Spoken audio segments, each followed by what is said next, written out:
Humans, this is an adoption campaign, but it's not for me, or Mr. Buttons, or Frank over there. It's for you, humans. This is a call to humans to adopt our movement, to adopt our cause. This isn't just about saving one of us. It's about saving all of us. Thousands of lives, every single day. It's about support for every one of us four, and sometimes not four-legged best friends, waiting to meet a best friend of our own. With Best Friends Animal Society leading the charge. Shelter by shelter, city by city. We can save thousands of pets each day. Join us. Together we can save them all.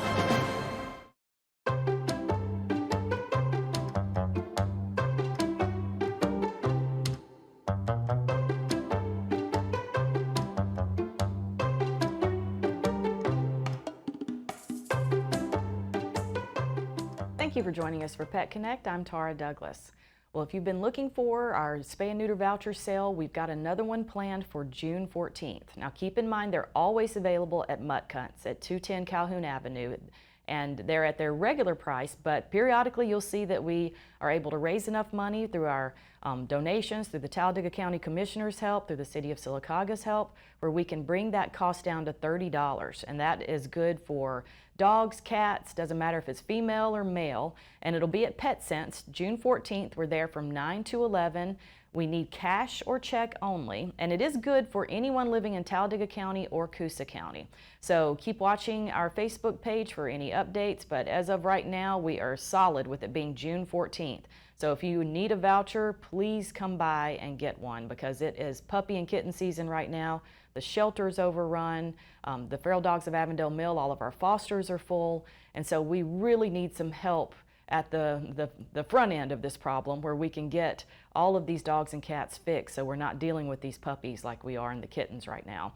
So please get those dogs fixed June 14th, and it's for Alabama Spay and Neuter also. I need to throw that in. They're in Irondale, but they do send a transport down here where you can set up an appointment, drop your dog or cat off at Home Depot, and they'll drive it up to Irondale, get the animal fixed, and you pick them up the next day. So they do try to make it as easy as possible. But if you're heading up that way anyway, you can make your own appointment. You don't have to be on that transport. So please keep that in mind. And if you have friends or family that need vouchers, please talk to them. And please let us know if anyone that you know needs some help, because we are really trying so hard to get a lot more spaying and neutering happening in this area. And if you've already gotten your dog or cat spayed or neutered, thank you so much for doing that. You have helped the community quite a bit. Now, we are also going to be at Sunshine Saturday this weekend. So please come out for Sunshine Saturday and support the ARC, but also the shelter itself will have a tent set up. We're going to have puppies there, and we're also going to have Emily, our pet of the week. So Emily is about 1.5 years old. She is just a very sweet dog. She has grown up at the shelter, but she is truly one of our favorites as far as the volunteers go. So if you would like to meet Emily, or if you'd like to meet some of the puppies, or bring your kids to meet the puppies, then we will be set up at Crazy Days and Sunshine Saturday. I was about to say Crazy Days. Sunshine Saturday is this weekend, Crazy Days is next weekend. So we will have them there both, and hopefully Emily will be adopted this weekend though, where we don't have to bring her back for Crazy Days. So we hope to see all of you there, and we will still have dog walking. But with that, we would love to find more volunteers that would like to help pull the dogs. We've had a great number of people coming out to walk them, but we, when we have events like this, all of our volunteers who normally bring the dogs out for the walkers will be busy. So if you're interested in learning how to pull dogs and be one of those types of volunteers, please let us know. But we'll be there from 11 to 1 walking dogs. So if you don't come by Sunshine Saturday, but you'd like to come see the dogs, then the shelter will be there. So we hope to see everyone this weekend to come out and love some puppies and love on Emily at Sunshine Saturday. Now, let's get to my special guest after all of those announcements. We have Christy Empfinger here today. So, Christy, thank you so much for coming on the show. Oh, thank you for inviting me. Now, Christy is a hospice nurse. She's also got her own dog. She's got all kinds of stories for us about her art. So, tell us first, how long have you been a nurse? How long have you worked? I've been a nurse for 14 years. Okay. And mainly I've done hospice. So, I really enjoy, going in and helping to comfort families and their loved ones and even their pets. Yeah. So we kind of encompass the whole family unit, and that does include people's pets. And Now, with hospice nursing, that is such that's such an amazing thing, I think, for nurses to do, because you are there at a time where families really need you, and you go into the homes. And you were talking about how you're there to comfort them, and we were discussing also before coming on the show that you've got those pets there that offer a lot of comfort too. We've talked about this on the show in the past. Now, tell us what you've observed with pets in the homes, you know, with their reaction to losing their loved one, with the patient and their and that animal being there to comfort them. yeah, well, you know, the pets are just part of our family, and they're so loved, and so they can sense when something's going on with their owner, their loved one, and so they do grieve, like, you know, in the same ways we do. You may notice, you know, if you're going through anything like this, that the pet may mourn and grieve and stay with the family member, want to sleep under their bed, sleep on their bed, even be extra protective of their loved one. And it's just really, it's beautiful, but also heartbreaking, because you know, you don't really know what they understand. So it's very good for the other family members to come in and make a plan for your pet. Like if your loved one is going to die, then think about what is going to happen to the pet. A lot of pets go to other family members and they surround it with love, and you know, they all come to peace about things. But some don't, and some do end up at the shelter. They So do. if there is a shelter pet that happened to, you know, they may need some extra love. So And we've seen that, because there have been in the past year, I've seen several dogs come through, and cats, that are coming from a situation where a loved one has passed away, and it is something to where we really it is tough on them. And if we can find a foster, they usually do better in a foster than they Yes. do at the shelter situation, because like you said, they're confused. They don't know exactly they are. what happened and why they're thrown into this situation. Right. But I'm so glad you mentioned that, because I've always wanted somebody to come on the show that can discuss the end of life kind of Yeah. problems when you have pets. And so, and I'm sure you've seen it both ways. You've seen where people have planned, I know who's going to take my dog or Yeah. cat, and then you've also seen it where the mourning family members have no idea what to do, and Right. can't always take someone's dog Yeah. and cat. So just always try to, if you're faced with this situation, go ahead and start making a plan for the animals, because they're suffering too in their little hearts. So, Absolutely.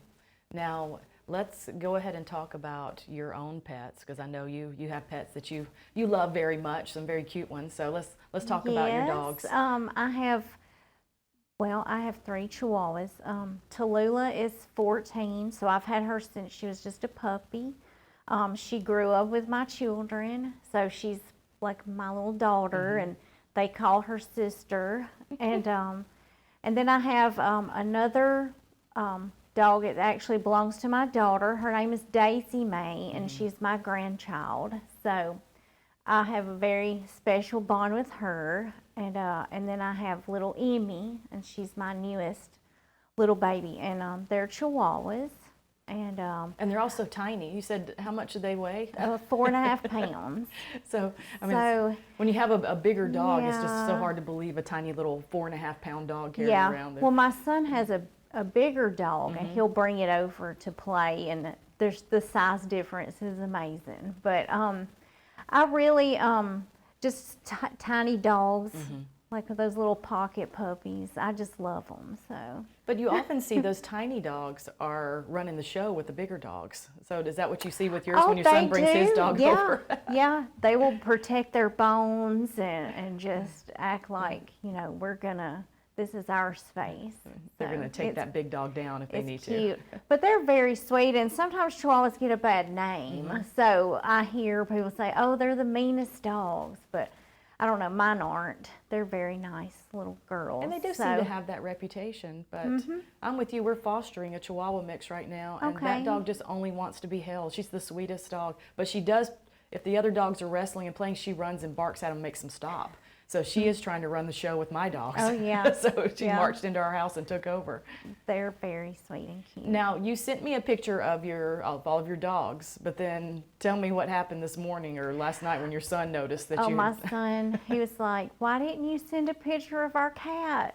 So his name is Vincent, and he's been neutered, and he sort of lives outside, inside. He kind of goes in and out, and I do love him. He's the most loving cat ever, and that's why he's at my house. What does he think about the dogs and the dogs about him? Oh, they love him. They all love each other. They'll play in the yard, chase each other. And especially Emmy, the littlest dog, she has the most energy. So he loves it to Now, did you chase get her him around. as a kitten? Did he Yes, grow up with the uh-huh. dog? So they... My daughter brought him home. Okay. I don't really know where he came from, but Well, he's got a good home she now. found him, and he was so loving that I couldn't say no. That often happens.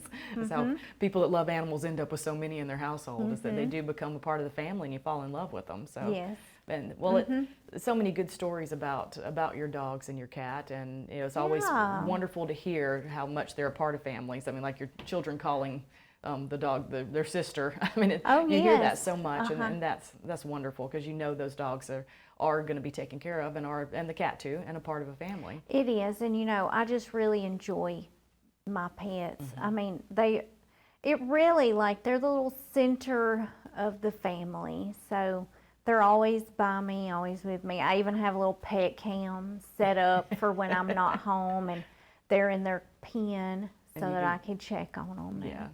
Yeah. They know that you're watching. Right. So they behave, I'm sure, when they see a little They light do. turn on. They're good, and I can talk to them through it, so Okay. they'll be like, "Is Mama here? I don't know."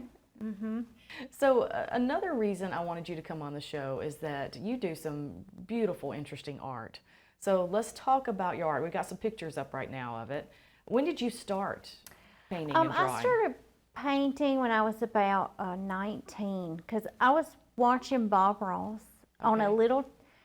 I was 19, so you start out in life with nothing. I had a little black and white, tiny little TV and no cable, so it's PBS. Okay. And he came on, and he was just saying, "Oh, you can do this. You can paint." And I ran to Walmart and bought like poster board, the cheapest paint, the cheapest brushes, and I just came home and painted Yeah. a waterfall that he had done that I just intently watched. So I just painted ever Yeah. since. I've tried a lot of different mediums now. Like, I like wood burning. I started taking pottery classes with my boyfriend. So we have a lot of fun learning that. I've tried some marble sculpting. Okay. So I hope one day You can be at the Marble that I Festival. hope so. It is quite difficult, but still fun. Well, we appreciate you coming by the festival several times. I saw you Oh, checking yeah. on everybody. So maybe you can be a part of the sculptors in the future. I hope and so. We'd love I to hope see you so. out there because you have such beautiful art. And, Thank you. You can definitely catch Christy at some of the local art shows. Make sure you come out and support the arts in general. But I know that you're out there at the Oh, different yeah, right shows. now the Comer Museum is hosting the Sylacauga City Schools, all of their art, and I went last night, and it's just amazing, so the talent. inspiring. All the children doing the art, I really love it, and so, and they've been very supportive of me at the museum and allowed me to have 2 shows, so I just really love Judy Yeah, down there at she's the doing museum. such a great and- job there. Yeah, she is. Yeah. So, Well, we appreciate you coming on the show. Thank you so much. And Thank you for sharing your stories having with me. us. And make sure to come out and see us at Sunshine Saturday this weekend. We will, again, have Emily, our pet of the week, out there and have some puppies. And then also, if you're interested in walking dogs, we'll be there at the shelter 11 to 1 every Saturday, unless it's raining and we got some bad weather. So always check the Facebook page for the shelter to see if we've had to cancel things. But you can come on out and help pet the dogs even if we're not able to walk. And don't forget our spay and neuter event, June 14th. We'll talk about it each week until that time. And thank you so much for joining us, and we'll have more Daybreak after these messages.